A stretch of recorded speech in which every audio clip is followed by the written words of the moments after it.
Really looking forward to the offseason, see what kind of moves are made, where players go. Free agency in the ELF is very fun. I've heard some rumors. I've heard some very interesting rumors. Hey, guys. This is just going to be kind of a quick little podcast, maybe 20, 30-minute solo pod, just to kind of recap the 2024 ELF season. I just got back from championship game weekend in Gelsenkirchen, and everything's fresh. I'm excited about everything, and so I want to just sit down and kind of talk about that experience and then talk about the ELF as well, what I think the ELF does very well and where there is room for improvement. There's, of course, a lot of criticism from people about the ELF, and I want to address some of those and say what my thoughts are on the subject as well. But real quick recap, championship game weekend, awesome. Gelsenkirchen, Germany, cool event. Incredible stadium. That is, however, the ugliest part of Germany. That, like, western part of Germany. You get this huge metropolitan area from Frankfurt to Cologne to Dusseldorf to Bonn. It's just not pretty. Okay? I'm sorry. Southern Germany is way more beautiful. However, the stadium was awesome. We were at Veltins Arena. It was just this really cool state-of-the-art arena. Such nice facilities. Incredible field. It was covered. So it was so loud. 41,000 people ended up coming, over 41,000, which was an improvement of 10,000 fans of the championship game from last year. Last year, it was 31,500, so big improvement there. Very cool to see. The whole championship game weekend is an awesome experience. It's very Super Bowl weekend-esque. Everyone's coming in on Thursday or Friday. Got a lot of events. You got like the commissioner's dinner, and then on Friday, I believe, and then on Saturday we had the ELF Honors, which I was lucky enough to host again, and it was a really cool experience. Last year, the ELF Honors was my first time hosting it, and the venue was kind of just this big, long room. So the people right in front of the stage, you were very intimate with them, and they could hear everything and experience everything. But as the tables moved further and further away from the stage, like these people had a really bad angle on the stage. You couldn't really see. You felt kind of left out. This year, the venue was so cool. It was at this UFC gym arena, and so it's very right on top of you. So you've got the stage right here, and you've got these stands that go like very vertically, just kind of wrapping around the stage, and then there's a second level where people can, look down. So it is just all right on top of you. Everyone's got a great view. You're all so close to the stage. So that was awesome. Little intimidating walking out on stage like that, and you've just got people all around you like this, every direction and up and down. But loved it, and you guys will probably be seeing some footage of the honor ceremony this week. The ELF wanted to live stream it, and I know a bunch of people were upset that the live stream didn't work. Guess there were some technical difficulties there. But they're going to put up the re-live. They'll put up the broadcast later this week. So I'm really excited for you guys to see that because it went really well. We got a lot of good feedback. It was just really cool events. A lot of the top players and coaches in the league were there. People dressed up, swagged out, so it was very cool. And I can't wait for you guys to see that stuff. Side note, a lot of people were tweeting at me or sending me messages like, yo, fix the live stream. What are you doing? Hey, I'm just the host, okay? I have nothing to do with that. So I can't help you there. So just so we're clear. Just the host. I'm just a guy that talks. But yeah, really cool evening. And it kind of just, after hanging out, talking, mingling with a lot of the players, coaches, owners, people around the league and stuff like that. So it's really cool. And then, of course, championship game Sunday. Big event. You've got the power party with all these different food stands and memorabilia places and merch places, and there's a stage where they do performances, there's musicians, there's guest speakers, there's interviews on this stage, and that's lasting all day leading up to the kickoff, which is at 3:30. So that was so cool, and I just got to be there. My real job was to host the honor, so Friday and Saturday were big work days for me, preparing and rehearsing everything, but Sunday, I kind of just got to chill. I got to just roam around, got to the stadium early, roamed around the power party, back and forth on the field, saw a bunch of, players, guys I used to play with, Jadrian, people that, are big staples in the European football world. And so just got to enjoy that. And then, of course, we had the game. And I'm not going to really go into detail about the game. we're going to do an ELF final recap show later in the week, and that's where I'll talk a little bit more about what actually happened in the game and analysis of the actual football game. But, of course, if you guys watch this, you probably know Ryan Fire absolutely dominated. So you got to give big kudos to them. Big kudos to Gator, Jadrian, Dart Clark, back-to-back, and Glenn Tungo winning the MVP the night before. And Coach Tom Sula, gotta love Coach Tom Sula. So funny at the honor ceremony, I talked to Coach Tom Sula, and he was giving me a little bit of a shit for my kind of allegiance to the Stuttgart Surge. He said at the semifinal game when they came back and won in that rainy downpour cinematic game, he's like, "Oh, I saw you. You were devastated. You were heartbroken." It was so funny. He's like, "I saw it on your face. You were just so upset that we won." And it's funny. Coach Tom Sula is just great like that, just giving people shit, but in the most fun way. He's so good for American football in Europe, and it's cool. He's just a great presence, a great energy, awesome. Just blue collar dude from Pittsburgh and brings something really special to European football. So I really appreciated that. I like that there's these little fun shit talking in the ELF and things starting to boil up, little rivalries that I think make the sport interesting. But there's also at the same time, because European American football is still growing, any sort of rivalries or anything that are developing within are under the umbrella of this incredible community. Like, everyone in that community is rooting so much for the sport to grow because it is still a growing sport. So all of that, any sort of competitiveness and rivalry falls underneath this really special football family that I love, and it's fun to be a part of. And there's so many great personalities and people in it. And so that's really, really cool. I talked to some other players and coaches there, but that was a great evening. I'm excited for you guys to see footage of that. I wore the purple tie. If you saw my Instagram reel where I was trying to decide earlier in the week, I wore the purple tie, represent Quiver, and I was incredibly sweaty, of course, but you couldn't really tell because I had the jacket on, thank goodness. Sadly, the actual game on the field was not competitive. You look at the semifinal game, the Surge versus the Rhein Fire. That was an incredibly competitive game. Even I know it wasn't as close, but Paris versus Vienna, that semifinal, very, very fun, kind of a shootout. So on the field, it was just Rhein Fire dominated. So we'll talk a little more about that on ELF Live. But let's talk about the European League of Football in general. This is 2024. It's the fourth season that it's been around. And obviously, the big criticism this year, competitive balance. A lot of blowout games. And what do we do about that? What does the league do? The league is certainly aware of this and is probably going to be making some moves and changes in the offseason. I've seen so many different suggestions or ideas. What do you do? How do you fix this? What is the move to make it more of a competitive balance? I will say the top 10 teams, 10, 11, depending on the week, 12, depending on the week, teams are damn good. It's damn good football.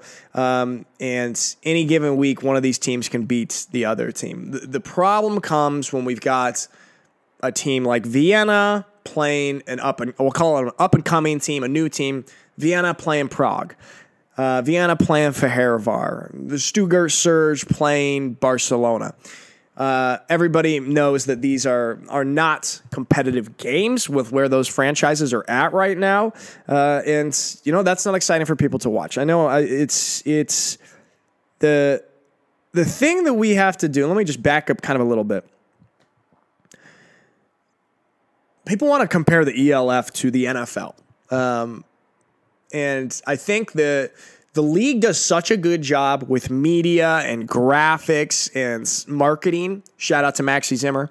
The league does such a good job with that, and it looks so great and so professional that people in their mind, like subconsciously, it kind of looks like NFL stuff on Instagram.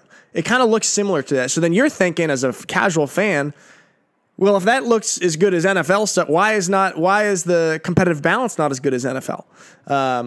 And I think we need to get away from that. I know seeing just incredible media stuff makes you think that, oh, it is as polished up and good to go as the NFL, but we gotta stop, pump the brakes a little bit.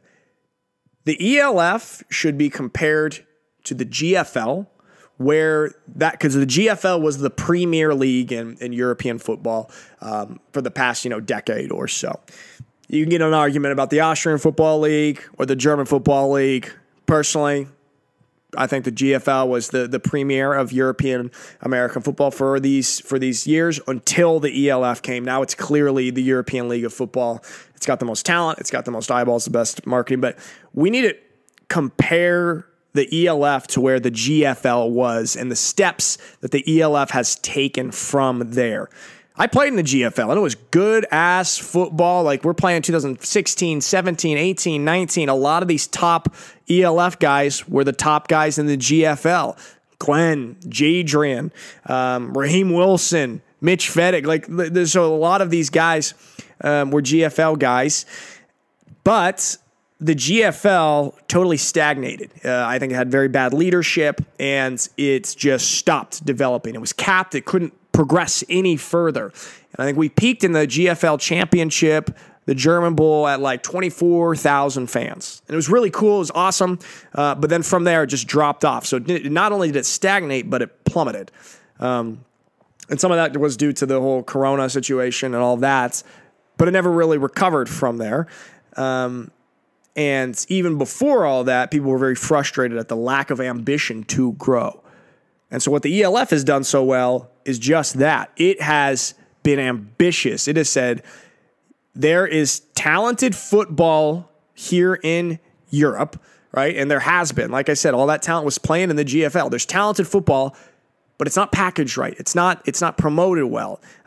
There's so much more potential here, and that's what the ELF has done well. And so I would say the football is not necessarily crazy better. But the overall packaging of the football is. And that's what the ELF has done so well. So I think we got to give kudos to that and not compare the ELF to the NFL, but compare the progress made from where the GFL stopped progressing. And that's what the ELF has done. And the ELF has leaps and bounds these last few years on that. I mean, you look at it, the GFL has been around for, I don't know, decades and decades, and I think it's got like 30 or 40,000 Instagram followers. The ELF has 160,000 Instagram followers, and not to mention it's following on other platforms. And they did that like that. And so that is what I think we need to compare it to, and understands that there's still room for improvement and things to improve on. But that's a great first step. Now, back to the competitive balance. In the GFL, like I said, I played in that for 7 years for the Schwabisch Hall Unicorns. We were blowing out teams the entire season. We would win 50-0, 60-0, 70-0 all year until the playoffs. And so it's very similar to kind of the stuff we see in the ELF right now, or the big criticism that people see or have about the ELF. So that's really nothing new. So kind of acting like this is an ELF only problem. I mean, honestly, look at the GFL. Potsdam was winning 93. Potsdam almost scored 100 points in one game. So I think it's important to note and say that this is not like specifically an ELF problem. It is a European-wide problem, every league that has this issue. But the ELF does have a responsibility to improve on it. In the same way that they have improved on the media and the marketing and the packaging and the promotion, now make an improvement for European-wide football on the competitive balance. All right, a lot of people have different ideas. How do you do this? People say, oh, give the bottom teams an extra A import. Okay, that's actually, that's an interesting idea. Problem is, who's going to pay for that? A imports, a lot of them make, $1,500 to $2,500. Some make more than that. And then that's not including tax. It's very expensive to have A import. So adding one other to teams at the bottom of a league, if you're saying, okay, for Herivar, okay, Prague, okay, Milan, okay, Barcelona, you can have 5 American imports, 3 on offense, 2 on defense, or whatever it is. That would help the competitive balance, but is that financially viable?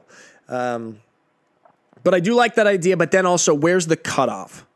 And it's like, okay, if you finish bottom 6 in the league the previous year, do you get 1 extra A? But then if you move up and then you're the 11th team the following year and you're not in that bottom 6, then you lose it. And then you just ricochet and fall right back down. And also, would teams near the end of the year, if they're on that 11th, 12th, 13th spot cusp, would we see tanking? So that teams be like, okay, I can get an extra A next year. These are all just things you have to think about. I'm not saying that that's a bad idea. I think it's a very interesting idea. But yeah, there's that complication, and then also the financial complication. But that would be something that is very, very interesting. It's something to think about. Also, the other thing that I have heard people say is, okay, bottom teams, or maybe all teams, I don't know, or maybe all but the top 6, whatever, get an A import spot specifically for offensive line. So you have your regular A imports. You're probably going to go receiver, quarterback. If you're the rare team goes quarterback, running back, but then you get a third A spot, but you have to use it on offensive line. It's only usable for offensive line. This is very, very interesting as well. I think we've got to be able to protect our quarterbacks. We saw in that championship game, Jadrian was really well protected, and Ben Holmes was not. Ben Holmes was under pressure the whole time.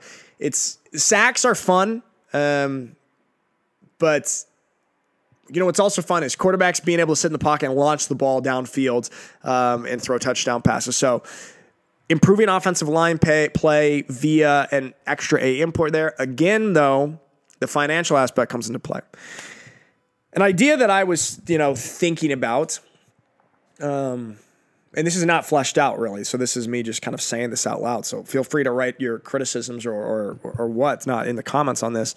So in talking, I'm not technically a part of the league. I'm on the outside and I work with the league and stuff, but I've met so many great people and people that are inside of the league, internal on the league.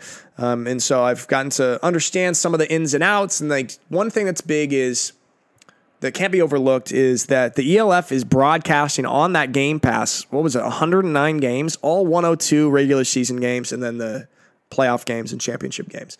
All those are broadcasts, professional broadcasts with, announcers. You got, 5 or 6 cameras. You got a guy on the ground with that NFL 4K cam, touchdown cam. And I've learned, depending on the country, city and country that you are broadcasting in, that can be $10,000 to $20,000 or euros. I always say dollars when I mean euros, but that can be 10 to 20,000 euros for one broadcast. So people are always, I see a lot of people criticizing, the Game Pass is $120. That's too expensive. Broadcasting games is incredibly, incredibly expensive, and broadcasting it at that level is incredibly expensive. This is another thing that I think the ELF deserves credit for, is, when I played in the GFL, every once in a while we'd have a stream every once in a while. But this is every ELF game is professionally streamed and broadcast and available. And you can watch multi-game, which is very cool. It's just like the NFL Game Pass. I understand people, the 120 euros is a lot for people. This is what I was thinking. I'm wondering, and I know that this is like the ambitious thing is to broadcast every single one of the games. I'm wondering, what if you only broadcasted 80% of the games? What if, and you can have a little bit of flexibility here, and maybe you don't need to lock it in right at the beginning of the season, but that you can be kind of, 4 weeks out. I don't know how early you have to schedule the TV trucks and everything like that. But what if you only broadcast 80% of the game? And what if, you get a couple weeks into the season, you see that, okay, Stuttgart Surge is playing Barcelona in 4 weeks. Surge are great. Barcelona's struggling. It's not worth it to spend the money to broadcast this. Sounds a little bit harsh, but you wouldn't isolate it to one single team. You wouldn't be like, you don't broadcast this team's games. Every single team would be affected equally. And that's, you still get 80% of games, and you make sure the ones that we know, we know what games are going to be good games for the most part. Those are broadcast.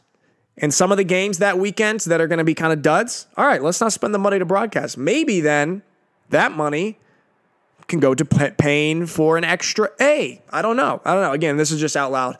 And I'm certainly missing a lot of information, for like people who are on the inside and kind of know all the details. This is really armchair quarterback right here. But it is fun to kind of just think about solutions and ideas. Because I don't think that, I'm a Game Pass purchaser. I use the ELF Game Pass. I would not be upset if, on there, instead of all 8 or 9 games that weekend, there's only 6, but it's the good ones. It's Vienna versus Stuttgart. It's Munich versus the Raiders. And I'm not watching, one of the games that I probably wouldn't watch anyway. I don't think that we would miss that. Of course, it would suck for the fans of that particular team, but also think about the NFL blackouts games encourages people to go to the game in person.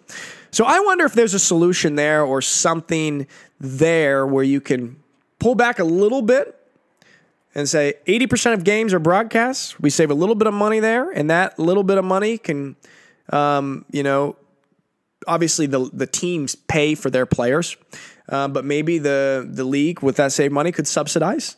Be like, okay, you guys get here, we're going to give, and this is the set salary. There's no negotiating for that third A spot or that third E spot, whatever it is, there's a lot to think about and things and factors at play, but I'm just thinking as a Game Pass consumer, it would not hurt my experience. I don't think it hurts the product to not have some of those games streamed. Especially if you're in Paris, one of the most expensive cities in the world. It's got to be very expensive to put on a game, professional broadcast for that. But if it's Paris versus Fehervar, I'm good. I'm all right. I'll see the score at the end. I'll look at the stats, and maybe on those games you still have somebody filming with a camera on the sideline, like a cinematographer, or even people film from the sideline, media people, and just post like the touchdowns just on Instagram stories. So there's still a little bit of coverage. Of course, there are negatives to this. We're going to miss out on highlights. It is cool to have top 5, top 10 plays of the week because we saw every single broadcast. But I just think it's an interesting thought, and as a consumer of the Game Pass, I wouldn't miss it. So maybe there's something there. Now, that just kind of covers some financial stuff, but probably even more importantly than that is the competitive balance, and that has got to be fixed. I think you can get very intentional with the scheduling. Let's not have Vienna's out-of-conference game be against Helvetic.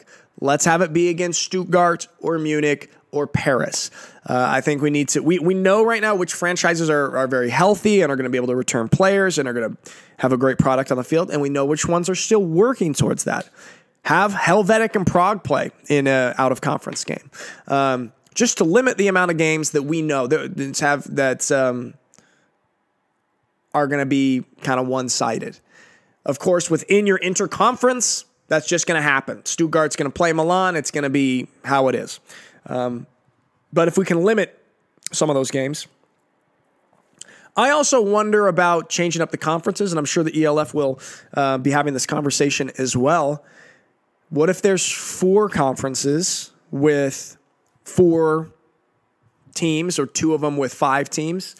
I guess now, we're going to have 18 teams, so it makes more sense to do 3 of 6. But I kind of like the idea of more conferences, and I think then you have a little bit more flexibility of scheduling when you have more conferences. You're not so locked into, all right, 80% of our games are conference play and only 2 are out of conference.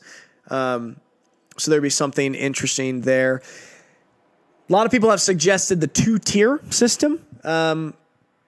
And basically what it would be like, okay, the top 12 teams are in basically the A group, and then the bottom 6 teams are in the B group.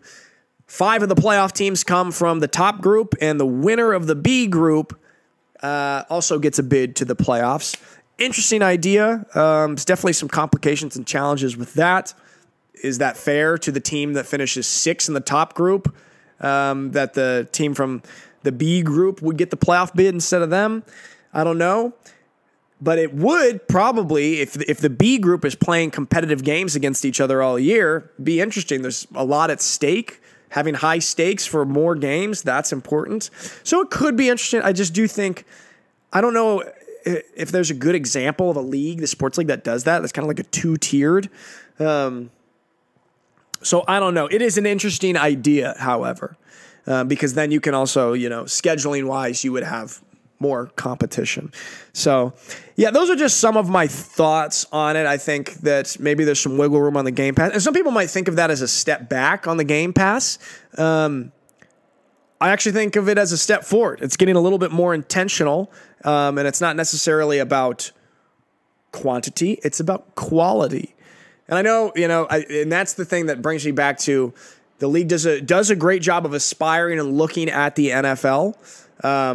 But some of those, the NFL is 100 years old. Some of the things that the NFL does are not realistic for a brand new league to do. And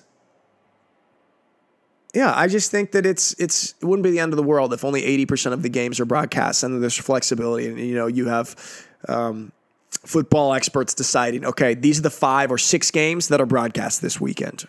And that's where the money gets spent. And then that saves a little money.